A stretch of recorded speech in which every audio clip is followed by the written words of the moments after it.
संसद भवन परिसर के ये दृश्य हैं। राष्ट्रपति का कारवां आगे बढ़ता हुआ मुख्य द्वार पर पहुंचेगा। मुख्य द्वार पर प्रधानमंत्री, उपराष्ट्रपति, संसदीय कार्य मंत्री उपस्थित हैं राष्ट्रपति द्रौपदी मुर्मू के स्वागत के लिए।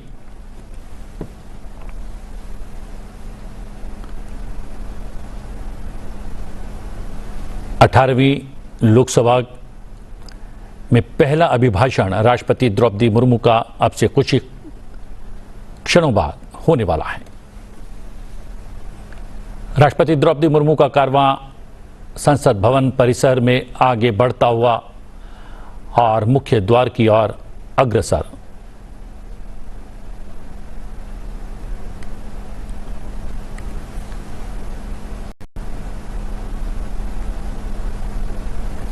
ये राष्ट्रपति का वाहन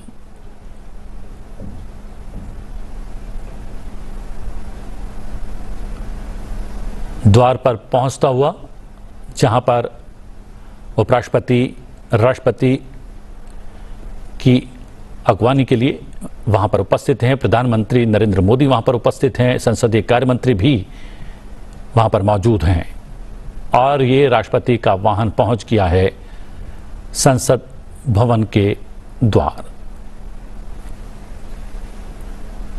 सीधी तस्वीरें आप देख सकते हैं। संसद भवन के गज द्वार से सीधी तस्वीरें अपने टेलीविजन स्क्रीन पर संसद टीवी के माध्यम से राष्ट्रपति पहुंच गई हैं। उपराष्ट्रपति, प्रधानमंत्री वहां पर मौजूद हैं। संसदीय कार्य मंत्री किरण रिजिजू भी वहां पर मौजूद हैं।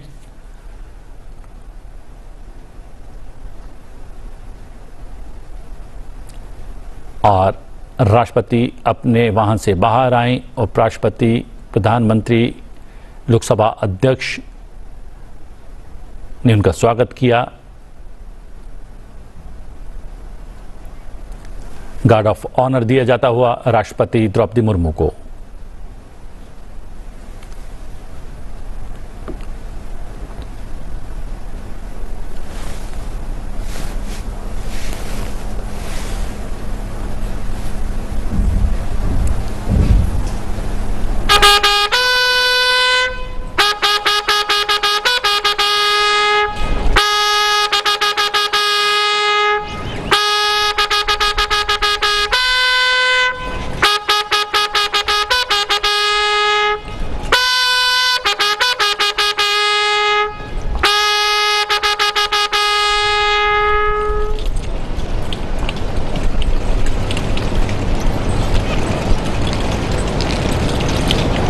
सलामी के पश्चात राष्ट्रपति संसद भवन के भीतर जाती हुई उपराष्ट्रपति जगदीप धनखड़, प्रधानमंत्री नरेंद्र मोदी, लोकसभा अध्यक्ष ओम बिरला, संसदीय कार्य मंत्री किरण रिजिजू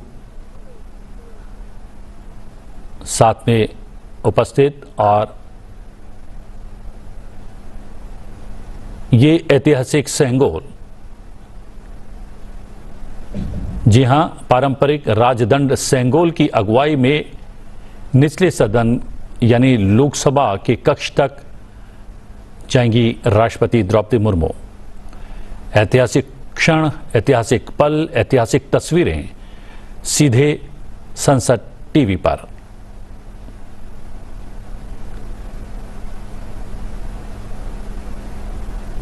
जी हां, पारंपरिक राजदंड सेंगोल की अगुवाई में निचले सदन के कक्ष तक बढ़ती हुई राष्ट्रपति द्रौपदी मुर्मू, साथ में उपराष्ट्रपति जगदीप धनखड़, लोकसभा अध्यक्ष ओम बिरला, प्रधानमंत्री नरेंद्र मोदी, दोनों सदनों के महासचिव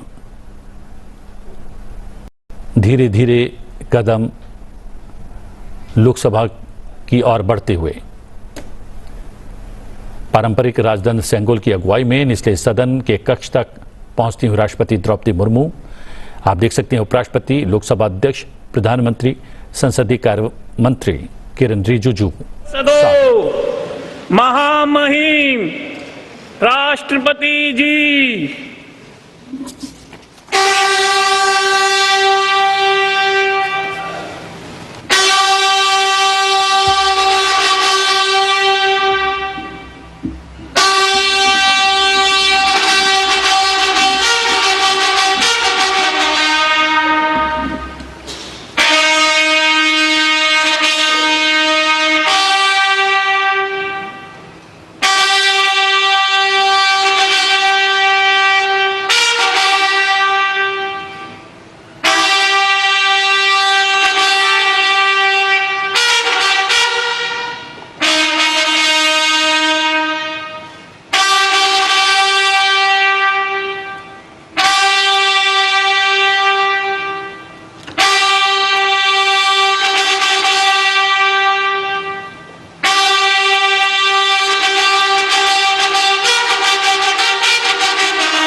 माननीय सदस्यगण, मैं 18वें लोकसभा के सभी नवनिर्वाचित सदस्यों को बहुत बहुत बधाई और शुभकामनाएं देती हूँ। आप सभी यहाँ देश के मतदाताओं का विश्वास जीतकर आए हैं। देश सेवा और जन सेवा का ये सौभाग्य बहुत कम लोगों को मिलता है। मुझे पूरा विश्वास है आप राष्ट्र प्रथम की भावना के साथ अपना दायित्व निभाएंगे, 140 करोड़ देशवासियों की आकांक्षाओं की पूर्ति का माध्यम बनेंगे। मैं श्री ओम बिरला जी को लोकसभा के अध्यक्ष की गौरवपूर्ण भूमिका के निर्वहन के लिए शुभकामनाएं देती हूँ। उनके पास सार्वजनिक जीवन का बहुत व्यापक अनुभव है। मुझे विश्वास है कि वे लोकतांत्रिक परंपराओं को अपने कौशल से नई ऊंचाई से देने में सफल होंगे। माननीय सदस्यगण, मैं आज कोटि कोटि देशवासियों को की तरफ से भारत के चुनाव आयोग का भी आभार व्यक्त करती हूँ। ये दुनिया का सबसे बड़ा चुनाव था। करीब 64 करोड़ मतदाताओं ने उत्साह और उमंग के साथ अपना कर्तव्य निभाया है। इस बार भी महिलाओं ने बढ़ चढ़कर मतदान में हिस्सा लिया है। इस चुनाव की बहुत सुखद तस्वीर जम्मू कश्मीर में भी सामने आए हैं। कश्मीर घाटी में वोटिंग के अनेक दशकों के रिकॉर्ड टूटे हैं। बीते 4 दशकों में कश्मीर में हमने बंद और हड़ताल के बीच कम मतदान का दौर ही देखा था।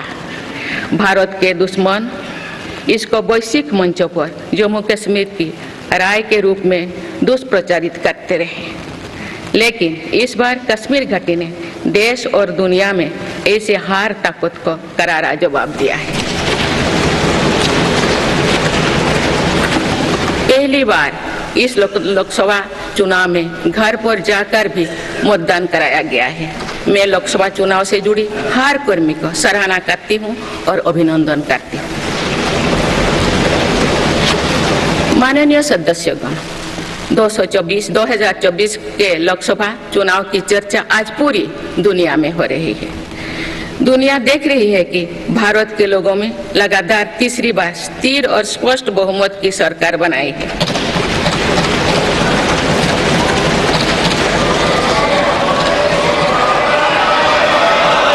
छह दशक बाद ऐसा हुआ है। 6 दशक बाद ऐसा हुआ है। ऐसा समय में जो भारत के लोगों की आकांक्षाएं सर्वोच्च स्तर पर है, लोगों ने मेरी सरकार पर लगातार तीसरी बार भरोसा जताया है।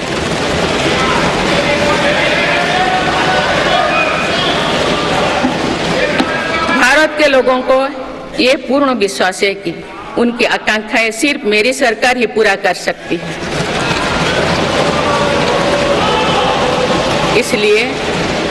इसलिए 2024 का ये चुनाव नीति, नियत, निष्ठा और निर्णयों पर विश्वास का चुनाव रहा है। मजबूत और निर्णायक सरकार में विश्वास, सुशासन, स्थिरता और निरंतरता में विश्वास, ईमानदारी और कड़ी मेहनत में विश्वास, सुरक्षा और समृद्धि में विश्वास, सरकार की गारंटी और डिलीवरी पर विश्वास, विकसित भारत के संकल्प में विश्वास। मेरी सरकार ने 10 वर्षों से सेवा और सुशासन का जो मिशन जनाया है, ये उस पर मुहर है। ये जनादेश है कि भारत की विकसित बनाने का काम बिना रुके चलता रहे और भारत अपने लक्ष्यों की प्राप्ति करते रहे।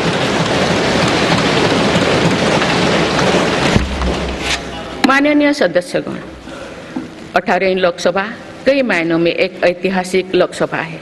ये लोकसभा अमृतकाल के शुरुआती वर्षों में गठित हुई है। ये लोकसभा देश के संविधान को अपनाने के 75वीं वर्षों की भी साक्षी बनेगी। मुझे विश्वास है कि इस लोकसभा में जन कल्याण के फसलों का नवीन अध्याय लिखा जाएगा। आगामी सत्रों में मेरी सरकार अपने इस कार्यकाल का पहला बजट पेश करने जा रही है। ये बजट सरकार की दूरगामी नीतियों और फ्यूचरिस्टिक विजन का एक प्रभावी दस्तावेज होगा। इस बजट में बड़े आर्थिक और सामाजिक निर्णयों के साथ ही अनेक ऐतिहासिक कदम भी देखने को मिलेंगे। भारत के तेज विकास की जन आकांक्षाओं का पूरा करने के लिए रिफॉर्म्स की गति अब और तेज की जाएगी। मेरी सरकार का मत है कि दुनिया भर में निवेशकों को आकर्षित करने के लिए राज्यों में स्वस्थ स्पर्धा हो। यही कॉम्पिटिटिव कोऑपरेटिव फेडरलिज्म की सच्ची स्पिरिट है। राज्यों के विकास से देश का विकास, इसी भावना के साथ हम आगे बढ़ते रहेंगे। माननीय सदस्यगण, रिफॉर्म, परफॉर्म और ट्रांसफॉर्म के संकल्प ने आज भारत को दुनिया की सबसे तेजी से बढ़ने वाली अर्थव्यवस्था बना दिया है। 10 साल में भारत 11वें नंबर की अर्थव्यवस्था से ऊपर उठकर 5वें नंबर पर पहुंचा है। साल 2021 से लेकर साल 2024 के बीच भारत में औसतन 8% की रफ्तार से विकास किया है और ये ग्रोथ सामान्य समय में नहीं हुई है। बीती वर्षों में हमने 100 साल की सबसे बड़ी आपात देखी। वैश्विक महामारी के कालखंड और विश्व के अलग अलग कोने में चल रही संघर्षों के बावजूद भारत ने ये विकास दर हासिल की है। ये बीते 10 साल के रिफॉर्म्स और राष्ट्रहित में के लिए किए गए फैसला के कारण संभव है। आज भारत अकेले ही दुनिया की ग्रोथ में 15% का योगदान दे रही है। अब मेरी सरकार भारत को विश्व की तीसरे नंबर की इकोनॉमी बनाने में जुटी हुई है। इस लक्ष्य की प्राप्ति विकसित भारत की नींव को भी मजबूत करने में के काम करेगी। माननीय सदस्यगण, मेरी सरकार अर्थव्यवस्था के तीनों स्तंभों मैन्युफैक्चरिंग, सर्विसेज और एग्रीकल्चर को बराबर महत्व दे रही है। PLI स्कीम्स और ईज ऑफ डूइंग बिजनेस से बड़े पैमाने पर निवेश और रोजगार के अवसर बढ़ रही है। पारंपरिक सेक्टर्स के साथ साथ सनराइज सेक्टर्स को भी मिशन मोड पर बढ़ावा दिया जा रहा है। चाहे सेमीकंडक्टर हो या सोलर हो, चाहे इलेक्ट्रिक व्हीकल हो या इलेक्ट्रॉनिक्स गुड्स हो, चाहे ग्रीन हाइड्रोजन हो या बैटरीज हो, चाहे एयरक्राफ्ट कैरियर्स हो या फाइटर जेट्स हो, भारत इन सब सेक्टर्स में अपना विस्तार कर रहा है। लॉजिस्टिक्स कॉस्ट को कम करने के लिए भी मेरी सरकार लगातार प्रयास कर रही है। सरकार सर्विस सेक्टर को भी मजबूत करने में जुटे हैं। आज IT से लेकर टूरिज्म तक, हेल्थ से लेकर वेलनेस तक हर सेक्टर में भारत लीडर बन रहा है और इससे बड़ी संख्या में रोजगार और स्वरोजगार के नए मौके बन रहे हैं। माननीय सदस्यगण, पिछले 10 वर्षों में मेरी सरकार द्वारा ग्रामीण अर्थव्यवस्था के हर पहलू पर बहुत जोर दिया गया है। गांव में कृषि आधारित उद्योगों, डेयरी और फिशरीज आधारित उद्योगों का विस्तार किया जा रहा है। इसमें भी सहकारिता को प्राथमिकता दी गई है। सरकार किसानों उत्पाद संघ, FPO और FACTS जैसे सरकारी संगठनों का एक बड़ा नेटवर्क बना रही है। छोटे किसानों की बड़ी समस्या भंडारण से जुड़े होती है, इसलिए मेरी सरकार ने सहकारिता क्षेत्र में दुनिया की सबसे बड़ी भंडारण योजना पर काम शुरू कर चुकी है। किसान अपने छोटे खर्चे पूरे करने के लिए इसके लिए PM किसान सम्मान निधि के तहत उन्हें 3,20,000 करोड़ रुपये से ज़्यादा राशि दे सकते हैं।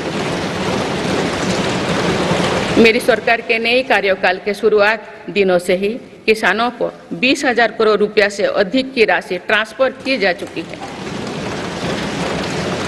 सरकार ने खरीफ फसलों के लिए एमएसपी में भी रिकॉर्ड वृद्धि की है।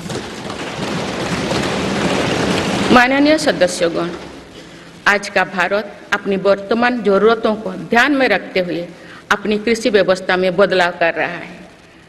हम ज़्यादा से ज़्यादा आत्मनिर्भर हो और ज़्यादा से ज़्यादा निर्यात से किसानों की आमदनी बढ़े, इस सोच के साथ नीतियाँ बनाई गई है, निर्णय लिए गए हैं। जैसे भारत दलहन और तिलहन में दूसरे देशों पर निर्भरता कम करने के लिए देश के किसानों को हर संभव मदद दे रहे हैं। ग्लोबल मार्केट में किस तरह के फूड प्रोडक्ट की डिमांड ज़्यादा है, इसके आधार पर नई रणनीति बनाई जा रही है। आजकल ऑर्गेनिक उत्पादों को लेकर दुनिया में डिमांड तेजी से बढ़ रही है। भारत के किसानों के पास इस डिमांड को पूरा करने के पूरा भरपूर क्षमता है। इसलिए सरकार प्राकृतिक खेती और इससे जुड़ी उत्पादों की सप्लाई चेन को सशक्त कर रही है। ऐसे प्रयासों से किसानों का खेती पर होने वाला खर्च भी कम होगा और उनकी आय भी और बढ़ेगी। माननीय सदस्यगण, आज का भारत दुनिया की चुनौतियां बढ़ाने के लिए नहीं बल्कि दुनिया को समाधान देने के लिए माना जाता है। विश्व बंधु के तौर पर भारत ने अनेक वैश्विक समस्याओं के समाधान को लेकर पहल की है। जलवायु परिवर्तन से लेकर खाद्य सुरक्षा तक, पोषण से लेकर सस्टेनेबल एग्रीकल्चर तक हम अनेक समाधान दे रहे हैं। हमारे मोटे अनाज श्री अन्न की पहुंच सुपर फूड के तौर पर दुनिया के कोने कोने में हो, इसके लिए भी अभियान चल रहा है। भारत की पहल पर पूरी दुनिया ने वर्ष 2023 में इंटरनेशनल मिलेट्स ईयर मनाया है। आपने देखा है, हाल ही में पूरी दुनिया ने अंतर्राष्ट्रीय योग दिवस भी मनाया है। भारत की इस महान परंपरा की प्रतिष्ठा विश्व में लगातार बढ़ रही है। योग और आयुष को बढ़ावा देकर भारत एक स्वस्थ विश्व के निर्माण में मदद कर रही है। मेरी सरकार ने रिन्यूएबल एनर्जी की क्षमता भी कई गुना बढ़ाई है। हम जलवायु से जुड़े लक्ष्यों को निर्धारित समय से पहले प्राप्त करने की दिशा दिखा रहा है। नेट जीरो के लिए आज भारत के प्रयास कई दूसरे देशों को प्रेरित कर रहे हैं। इंटरनेशनल सोलर अलायंस जैसे पहल पर आज रिकॉर्ड संख्या में दुनिया के देश हमारे साथ जुड़े हैं। माननीय सदस्यगण, आने वाला समय ग्रीन एरा यानी हरित युग का है। मेरी सरकार इसके लिए भी हर जरूरी कदम उठा रही है। हम हरित उद्योगों पर निवेश बढ़ा रहे हैं, जिससे ग्रीन जॉब्स भी बढ़े हैं। ग्रीन एनर्जी हो या फिर ग्रीन मोबिलिटी, हर मोर्चे पर हम बड़े लक्ष्यों के साथ काम कर रहे हैं। मेरी सरकार अपने शहरों को दुनिया के बेहतरीन लिविंग स्पेस बनाने के लिए भी प्रतिबद्ध है। प्रदूषण से मुक्त, साफ सुथरे और सुविधा युक्त शहरों में रहना भारत के नागरिकों का हक है। विशेष रूप से छोटी शहरें और कस्बे में बीते 10 वर्षों से अभूतपूर्व निवेश किया गया है। भारत में आज दुनिया का तीसरे सबसे बड़ा डोमेस्टिक एविएशन मार्केट है। अप्रैल 2014 में भारत में सिर्फ 209 एयरलाइन रूट्स थे। अप्रैल 2024 में इनकी संख्या बढ़कर 605 हो गया है। हवाई यात्रा में हो रहे इस विस्तार का सीधा लाभ टियर 2, टियर 3 शहरों को हो रहा है। 10 वर्षों में देश के 21 शहरों तक मेट्रो सुविधाएं पहुंची है। वंदे मेट्रो जैसे कई योजनाएं पर काम चल रही है। भारत का पब्लिक ट्रांसपोर्ट दुनिया में बेहतरीन हो, इस लक्ष्य के साथ मेरी सरकार काम कर रही है। माननीय सदस्यगण, मेरा सरकार इन आधुनिक मापदंड पर काम कर रही है, जिससे भारत विकसित देश के सामने बराबरी से खड़े हो सके। इंफ्रास्ट्रक्चर का विकास इस दिशा में बदलते भारत की नई तस्वीर के रूप में उभारा है। मेरी सरकार ने 10 वर्षों में पीएम ग्रामीण सड़क योजना के तहत गांव में 3,80,000 किलोमीटर से ज़्यादा सड़कें बनाई। आज भारत में नेशनल हाईवेज और एक्सप्रेसवेज का जाल बिछ रहा है। नेशनल हाईवेज बनाने की गति में भी 2 गुनी से अधिक की वृद्धि हुई है। अहमदाबाद मुंबई के बीच हाई स्पीड रेल इकोसिस्टम का निर्माण कार्य भी तेजी से आगे बढ़ रहे हैं। मेरी सरकार ने उत्तर, दक्षिण और पूर्वी भारत के बुलेट ट्रेन कॉरिडोर्स के लिए फिजिबिलिटी स्टडीज शुरू करने का फैसला किया है। पहली बार देश में अंतर्देशीय जल मार्गों के विकास पर इतने व्यापक रूप से काम शुरू हुआ है। इसका बड़ा लाभ नॉर्थ ईस्ट को होगा। मेरी सरकार ने नॉर्थ ईस्ट के विकास के लिए 10 वर्षों में आवंटन में 4 गुना से अधिक की वृद्धि की है। सरकार इस क्षेत्र को एक्ट ईस्ट पॉलिसी के तहत स्ट्रेटेजिक गेटवेज बनाने के लिए काम कर रही है। नॉर्थ ईस्ट में हर तरह की कनेक्टिविटी का बढ़ाया जा रहा है। शिक्षा, स्वास्थ्य, पर्यटन, रोजगार, हर क्षेत्र में विकास कार्यों को आगे बढ़ाया जा रहा है। असम में 27,000 करोड़ रुपया की लागत से सेमीकंडक्टर प्लांट बनाया जा रहा है। यानी north east made in India chips को भी सेंटर होने वाला है। मेरी सरकार नॉर्थ ईस्ट में स्थायी शांति के लिए निरंतर काम कर रही है। पिछले इस 10 वर्षों में अनेक पुराने विवादों को हल किया गया, अनेक अहम समझौते हुई है। नॉर्थ ईस्ट में अशांत क्षेत्रों में तेज विकास के चरणबद्ध तरीके से अवसर हटाने का काम भी जारी है। देश के हर क्षेत्र में विकास के नए आयाम भारत के भविष्य का उद्घोष कर रहे हैं। माननीय सदस्य, वुमेन लेड डेवलपमेंट के लिए समर्पित मेरी सरकार ने महिला सशक्तिकरण के एक नई युग की शुरुआत की है। देश की नारी शक्ति लंबे समय तक लोकसभा और विधानसभा में अधिक भागीदारी की मांग कर रही थी। आप उनके पास नारी शक्ति बंधन अधिनियम की ताकत है। सरकार की योजना की वजह से पिछले 1 दशक में महिलाओं का आर्थिक सामर्थ्य बढ़ा है।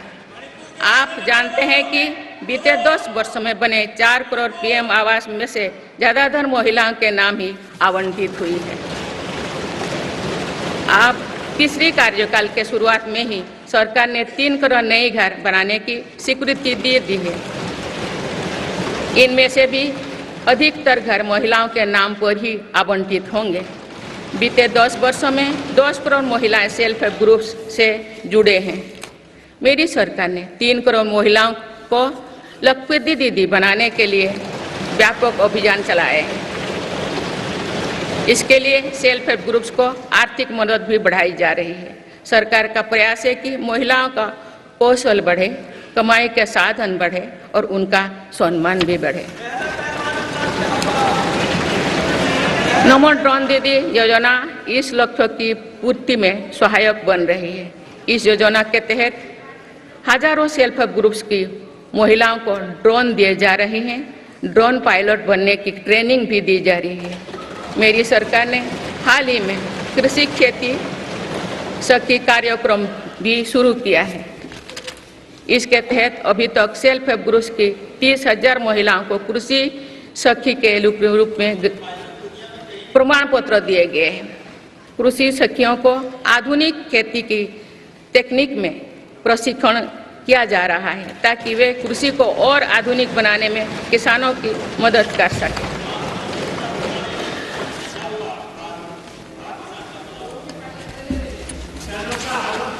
माननीय सदस्यगण, मेरी सरकार का ये भी प्रयास है कि महिलाएं अधिक से अधिक बचत कर सकें। बैंक खातों में जमा राशि पर बेटियों को ज़्यादा ब्याज देने वाला सुकन्या समृद्धि योजना की लोकप्रियता से हम परिचित हैं। मुफ्त राशन और सस्ते गैस सिलेंडर की योजना से महिलाओं को बहुत लाभ हो रहा है। अब मेरी सरकार बिजली का बिल जीरो करने और बिजली बेचकर कमाई करने की योजना भी लाई है।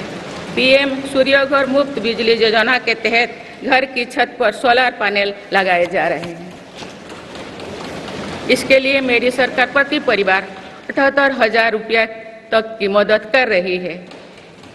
इतने कम समय में 1 करोड़ से ज़्यादा परिवार इन योजना में रजिस्टर कर चुके हैं।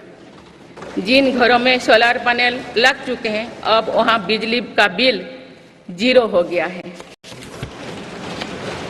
माननीय सदस्यगण, विकसित भारत का निर्माण तभी संभव है जब देश के गरीब, युवा, नारी शक्ति और किसान सशक्त होंगे। इसलिए मेरी सरकार की योजनाओं में सर्वोच्च प्राथमिकता इन्हीं 4 स्तंभों को दी जा रही है। हमारी कोशिश इन तो हर सरकारी योजना का लाभ पहुंचाने की है और यही सैचुरेशन को की अप्रोच भी है। जो भारत इस इच्छा शक्ति के साथ काम कर रही है कि सरकारी योजना से एक भी व्यक्ति छूटे नहीं, तो इसका लाभ सभी को होता है। सरकार की योजनाओं एवं सैचुरेशन अप्रोच के कारण ही 10 वर्षों में 25 करोड़ भारतीय गरीबी से बाहर निकले। इसमें अनुसूचित जाति, अनुसूचित जनजाति, पिछले वर्ग, हर समाज, हर क्षेत्र के परिवार है। 10 वर्षों में लास्ट माइल डिलीवरी पर फोकस ने इन वर्गों का जीवन बदल दिया है। विशेषकर आदिवासी समाज में ये बदलाव और भी स्पष्ट नजर आ रहा है। 24,000 करोड़ रुपया से अधिक की पीएम जनमन जैसी योजना आज अति पिछड़े जनजातीय समूह के उत्थान का माध्यम बन रही है। सरकार पीएम सूरज पटल के माध्यम से वंचित वर्गों तक आजीविका के अवसरों को पहुंचाने के लिए सुलभ ऋण भी उपलब्ध करा रही है। मेरी सरकार दिव्यांग भाइयों और बहनों के लिए किफायती और स्वदेशी सहायक उपकरण विकसित कर रही है। देश भर में प्रधानमंत्री दिव्याशा केंद्रों का भी विस्तार किया जा रहा है। वंचितों की सेवा का ये संकल्प ही सच्चा सामाजिक न्याय है। माननीय सदस्यगण, देश की श्रम शक्ति के सम्मान के लिए श्रमिक बंधुओं का कल्याण और सशक्तिकरण मेरी सरकार की प्राथमिकता है। मेरी सरकार श्रमिकों के लिए सामाजिक सुरक्षा योजनाओं को एकीकृत कर रही है। डिजिटल इंडिया तथा डाकघरों के नेटवर्क का उपयोग करके दुर्घटना और जीवन बीमा के कवरेज को बढ़ाने का काम हो रहा है। पीएम स्वनिधि का विस्तार किया जाएगा और ग्रामीणों और सेमी अर्बन क्षेत्रों के रेहड़ी पटरी वाले भाइयों बहनों को भी इसके दायरे में लाया जाएगा। माननीय सदस्यगण, बाबा साहेब डॉक्टर भीमराव अंबेडकर का मानना था कि किसी भी समाज की प्रगति समाज के निचले तबके की प्रगति पर निर्भर करती है। पिछले 10 वर्षों में राष्ट्र की उपलब्धियों और विकास का आधार गरीब का सशक्तिकरण रहा है। मेरी सरकार ने पहली बार गरीब को ये एहसास करवाया कि सरकार उनकी सेवा में है। कोरोना के कठिन समय में सरकार ने 80 करोड़ लोगों को मुफ्त राशन देने के लिए पीएम गरीब कल्याण अन्न योजना शुरू की। इस योजना का लाभ उन परिवारों को भी मिल रहा है जो गरीबी से बाहर निकले हैं, ताकि उनके कदम वापस पीछे ना जाए।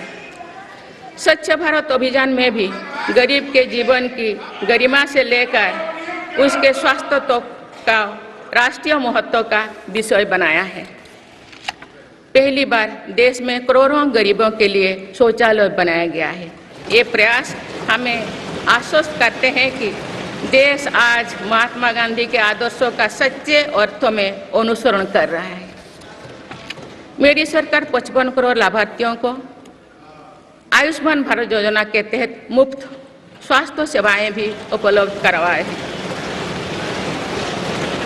देश में 25,000 जन औषधि केंद्रों को खोलने का काम भी तेजी से चल रहा है। आप इस क्षेत्र में सरकार एक और निर्णय लेने जा रही है। आप आयुष्मान भारत योजना के तहत मुफ्त इलाज का लाभ 70 वर्षों से अधिक उम्र के सभी बुजुर्गों को भी मिलेगा। माननीय सदस्यगण, अक्सर विरोधपूर्वक मानसिकता और संकीर्ण स्वार्थों के कारण लोकतंत्र की मूल भावना का बहुत हित हुआ है। इसका प्रभाव संसदीय प्रणाली पर भी पड़ता है और देश की विकास यात्रा पर भी पड़ता है। देश में कई दशकों तक अस्थिर सरकार के दौर में कई सरकारें चाहते हुए भी ना रिफॉर्म कर पाए और ना ही आवश्यक निर्णय ले पाए। भारत की जनता ने निर्णायक बनकर इस स्थिति को बदला है। बीते 10 वर्षों में ऐसे अनेक रिफॉर्म्स हुई है जिनका बहुत लाभ देश को आज मिल रहा है।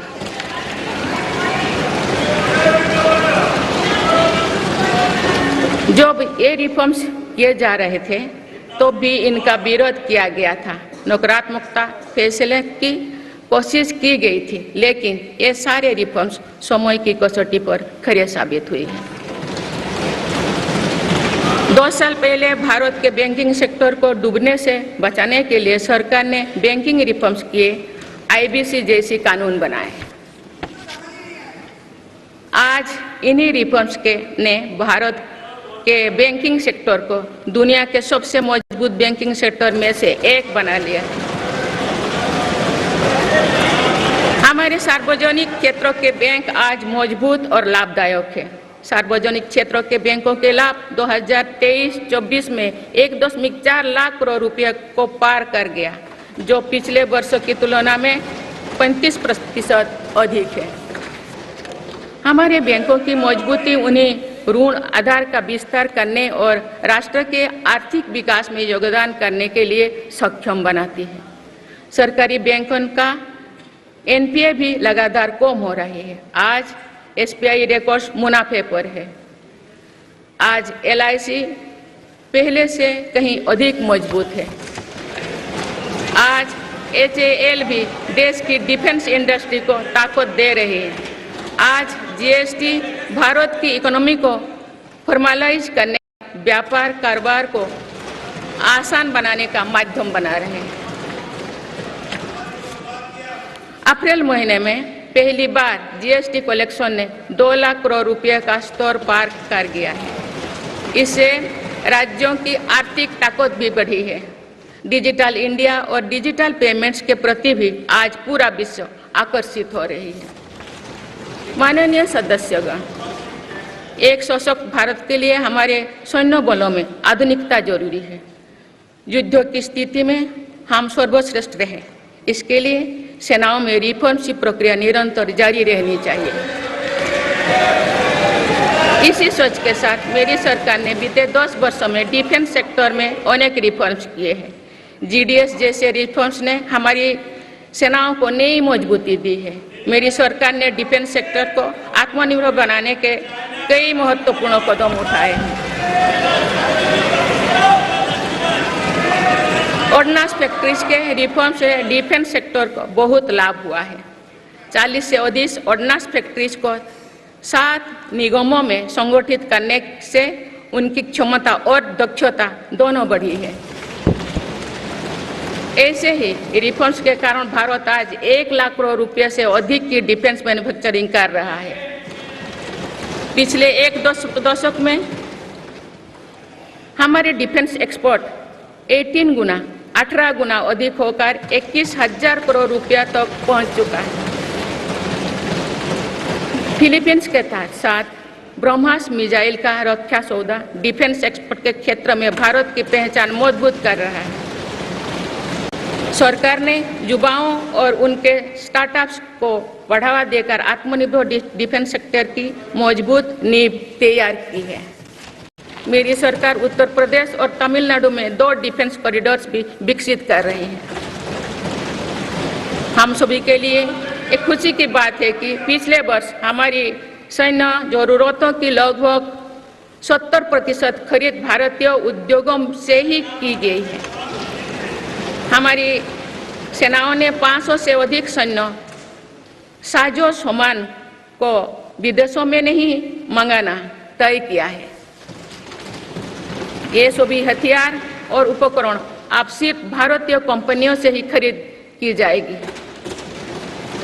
मेरी सरकार ने सैनिकों के हितों को भी हमेशा प्राथमिकता दी है।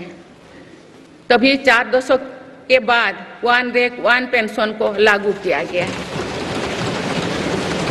इसके तहत अब तो 1,20,000 करोड़ रुपया दिए जा चुके हैं।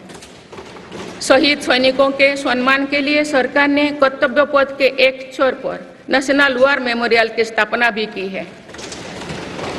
ये प्रयास केवल वीर जवानों के प्रति कृतज्ञ राष्ट्र का नमन ही नहीं है, बल्कि राष्ट्र प्रथम की अनवरत प्रेरणा का स्रोत भी है। माननीय सदस्यगण, मेरी सरकार देश के हर युवा को बड़े सपने देखने और उन्हें साकार करने के लिए जरूरी माहौल बनाने में जुटी है। बीते 10 वर्षों में ऐसे हर अवरोध को हटाया गया है जिसके कारण युवाओं को परेशानी थी। पहले अपने ही प्रमाण पत्रों को अटेस्ट करने के लिए युवाओं को भटकना पड़ता था। अब युवा सेल्फ अटेस्टेड करने का काम कर रहे हैं। केंद्र सरकार की ग्रुप सी, ग्रुप डी भर्तियों से इंटरव्यू को खत्म किया गया है। पहले जो विद्यार्थी सिर्फ भारतीय भाषा में पढ़ाई करते थे, उनके साथ अन्याय की जाती थी। मेरी सरकार ने नई राष्ट्रीय शिक्षा नीति लागू कर इस अन्याय को दूर करने के लिए कदम उठाए हैं। युवाओं को अब भारतीय भाषा में इंजीनियरिंग की पढ़ाई का विकल्प भी मिला है। विगत 10 वर्ष में देश में 7 नई IIT, 16 IIIT, 7 IIM, 15 नए एम्स, 315 मेडिकल कॉलेज और 390 विश्वविद्यालय स्थापित किया गया है। मेरी सरकार इन संस्थानों को और मजबूत बनाकर आवश्यकता के अनुसार इनकी संस्था को भी बढ़ाएंगे। सरकार एक डिजिटल विश्वविद्यालय बनाने की दिशा में भी काम कर रही है। अटल टिंकरिंग लैब्स, स्टार्टअप इंडिया और स्टैंडअप इंडिया जैसे अभियान हमारे युवाओं का सामर्थ्य बढ़ा रहे हैं। इन्हीं प्रयासों से आज भारत दुनिया का तीसरा सबसे बड़ा स्टार्टअप इकोसिस्टम बन चुका है। माननीय सदस्यगण, सरकार का ये निरंतर प्रयास है कि देश के युवाओं को अपनी प्रतिभा दिखाने का उचित अवसर मिले। सरकारी भर्ती हो या फिर परीक्षाएं, सुनिए, परीक्षाएं किसी भी कारण से इनमें रुकावट आए, ये उचित नहीं है। इनमें शुचिता और पारदर्शिता बहुत जरूरी है। हाल ही में कुछ परीक्षाओं में हुई पेपर लीक की घटनाओं की निष्पक्ष जांच और दोषियों को कड़ी से कड़ी सजा दिलवाने के लिए मेरी सरकार प्रतिबद्ध है। हमारे इससे पहले भी हमने देखा है कि कई राज्यों में पेपर लीक की घटनाएं होती रही है। इस पर दलीय राजनीति से ऊपर उठकर देशव्यापी ठोस उपाय करने की जरूरत है। संसद ने भी परीक्षा में होने वाली गड़बड़ियों के विरुद्ध एक सख्त कानून बनाया है। मेरी सरकार परीक्षाओं से जुड़ी संस्थाओं, उनके कामकाज के तरीके, परीक्षा प्रक्रिया सभी में बड़ी सुधार करने की दिशा में काम कर रही है। माननीय सदस्यगण, मेरी सरकार ने युवाओं की राष्ट्र निर्माण में भागीदारी और बढ़ाने के लिए मेरा युवा भारत माय भारत अभियान की शुरुआत भी की है। इसमें अब तक 1.5 करोड़ से अधिक युवाओं का पंजीकरण हो चुका है। इस पहल से युवा में नेतृत्व कौशल और सेवा भावना का बीजारोपण होगा। आज हमारे युवाओं को खेलों में भी आगे बढ़ने के नए अवसर मिल रहे हैं। मेरी सरकार के प्रभावी प्रयासों का परिणाम है कि भारत के युवा खिलाड़ी वैश्विक मंचों पर रिकॉर्ड संख्या में मेडल्स जीत रहे हैं। कुछ ही दिनों बाद पेरिस ओलंपिक्स में भी शुरू होने वाले जा रहे हैं। ओलंपिक्स में देश का प्रतिनिधित्व करने वाले हर खिलाड़ी पर हमें गर्व है। मैं उन्हें अपनी शुभकामनाएं देती हूँ। इन उपलब्धियों को और आगे ले जाने के लिए भारतीय ओलंपिक संघ 2036 ओलंपिक्स खेलों की मेजबानी की तैयारी भी कर रही है। माननीय सदस्यगण, जुलाई की 1 तारीख से देश में भारतीय न्याय संहिता भी लागू हो जाएगी।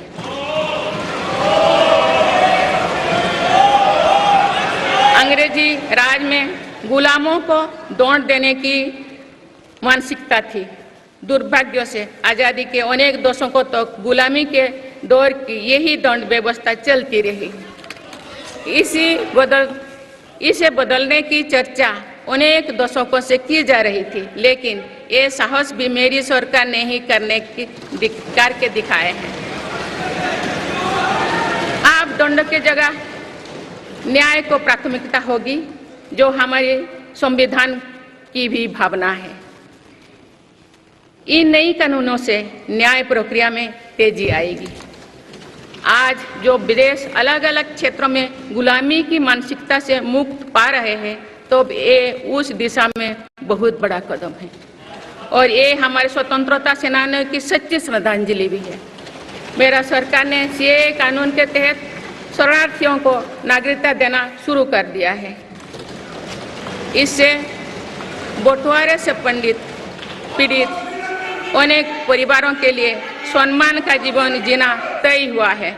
जिन परिवारों को सीएए के तहत नागरिकता मिली है, मैं उनके बेहतर भविष्य की कामना करती हूँ।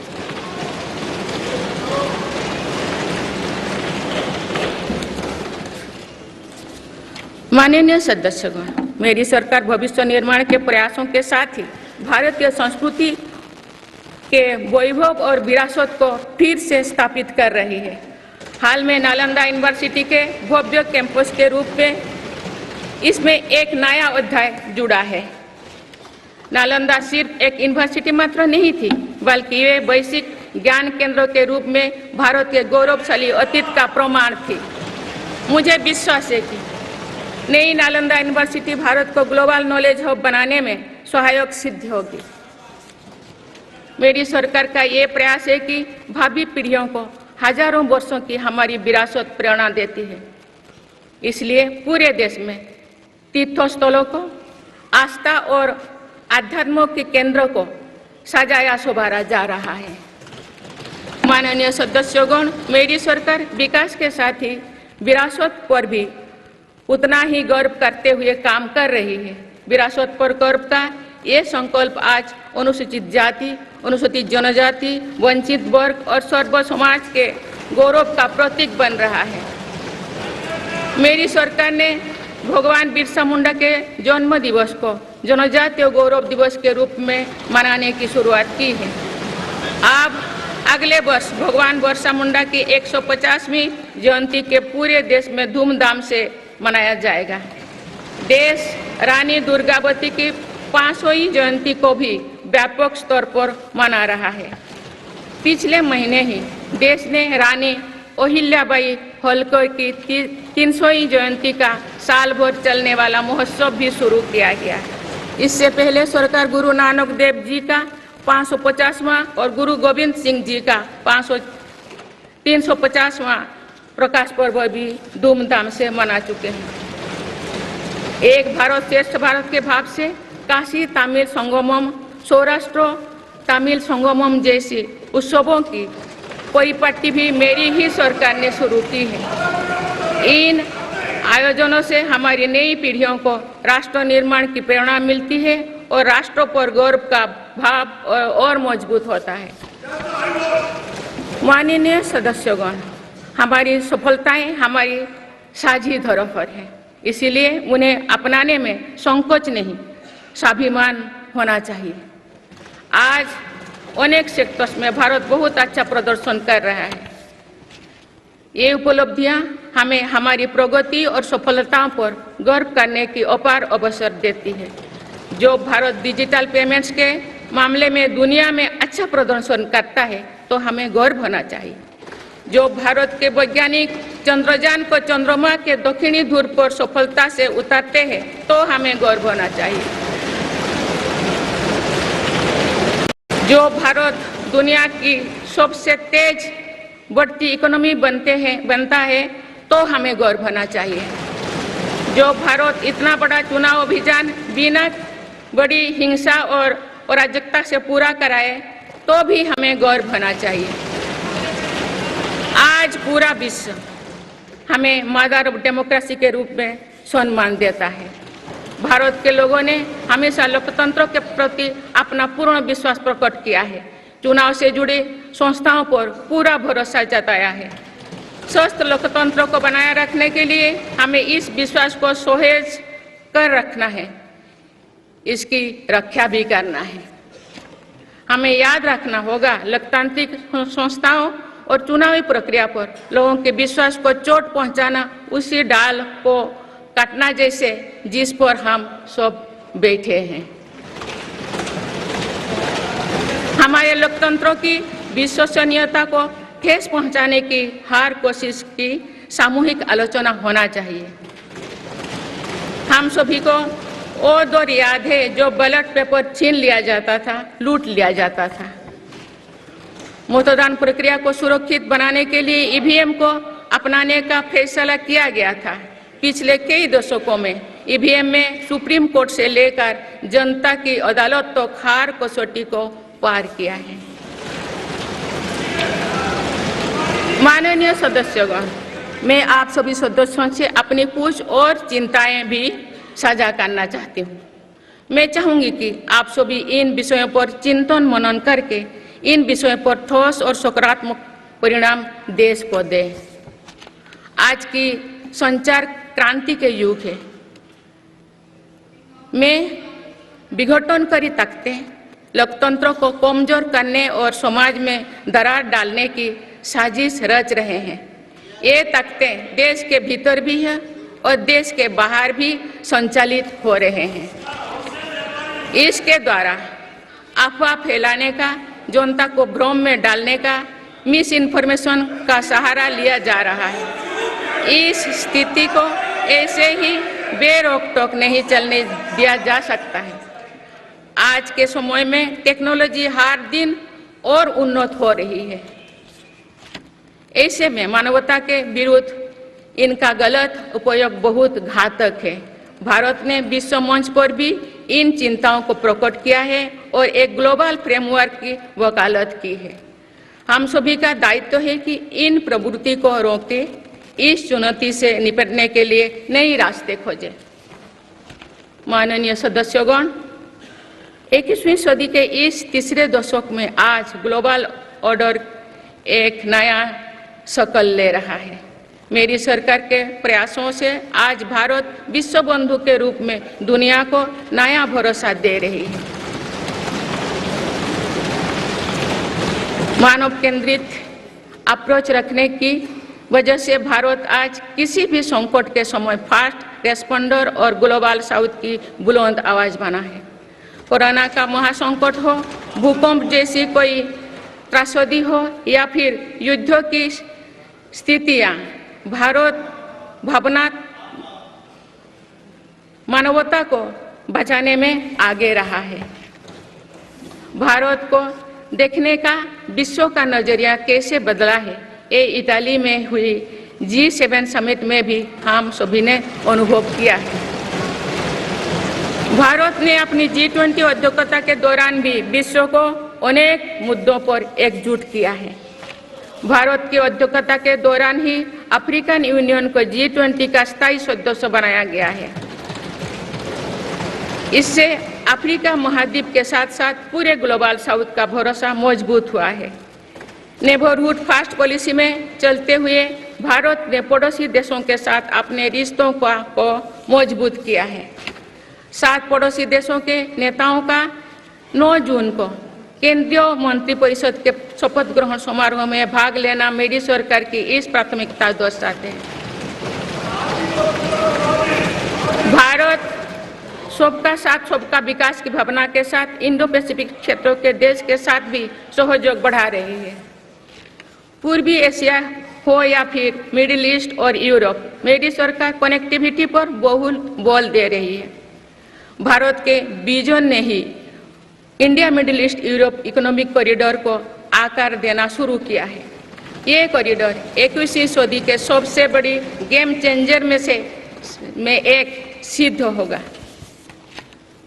माननीय सदस्यगण, आने वाला कुछ महीने में भारत एक गणतंत्र के रूप में 75वें वर्ष पूरी करने जा रहे हैं। भारत का संविधान बीते दशकों में हर कसौटी पर खरा उतरा है। जब संविधान बन रहा था तब भी दुनिया में ऐसे ताकतें थे जो भारत के असफल होने की कामना कर रही थी। देश में संविधान लागू होने के बाद भी संविधान पर अनेक बार हमले हुए हैं। आज 27 जून है। 25 जून 1975 को लागू हुआ आपातकाल संविधान पर सीधे हमले का सबसे बड़ा और काला अध्याय था।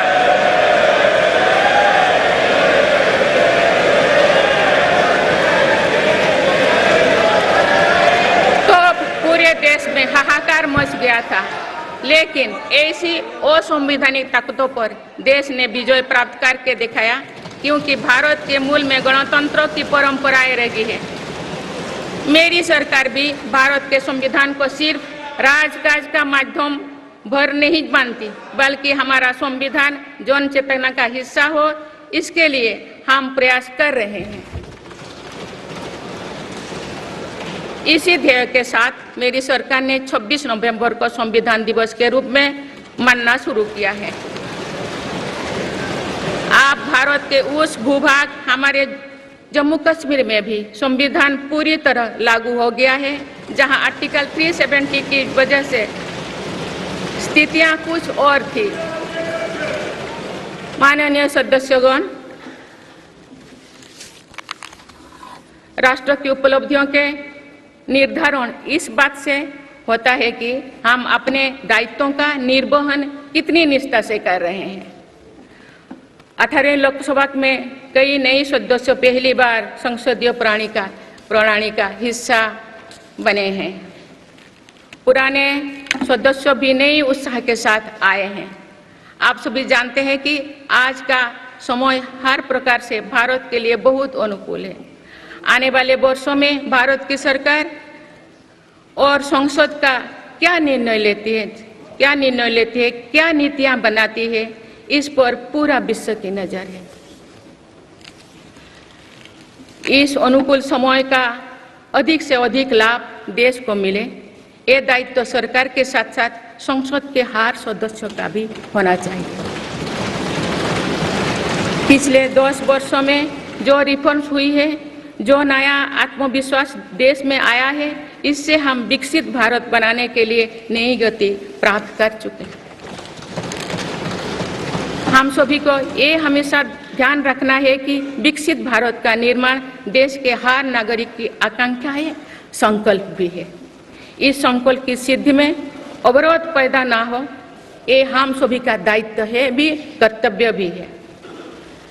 नीतियों का विरोध और संसदीय कामकाज का विरोध दो भिन्न बातें हैं। जब संसद सुचारू रूप से चलती है, जब यहाँ स्वस्थ चर्चा परिचर्चा होती है, जब दूरगामी निर्णय होते हैं, तब लोगों का विश्वास सिर्फ सरकार ही नहीं, पूरी व्यवस्था पर बनता है। इसीलिए मुझे भरोसा है कि संसद के पल पल का सदुपयोग होगा, जनहित को प्राथमिकता मिलेगा। माननीय सदस्यगण, हमारे वेदों में हमारे ऋषियों ने हमें कुछ नीति वाणी दिए हैं, जैसे कि समान मंत्र हो, समिति ही समानी की प्रेरणा दी है।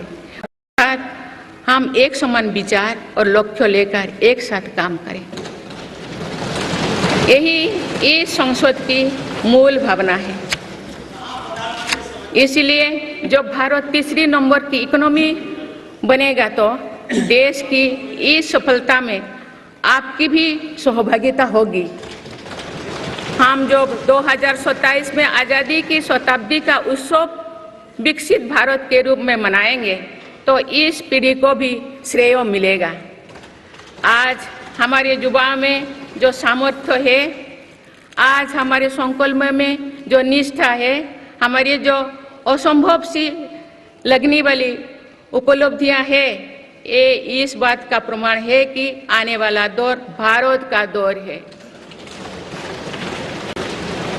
ये सदी भारत की सदी है और इसका प्रभाव आने वाली 1000 वर्षों तक रहेगा। आइए हम सब मिलकर पूर्ण कर्तव्यनिष्ठा के साथ राष्ट्रीय संकल्पों की सिद्धि में जुट जाएं, विकसित भारत बनाएं। आप सभी को मेरा बहुत बहुत बहुत शुभकामनाएं।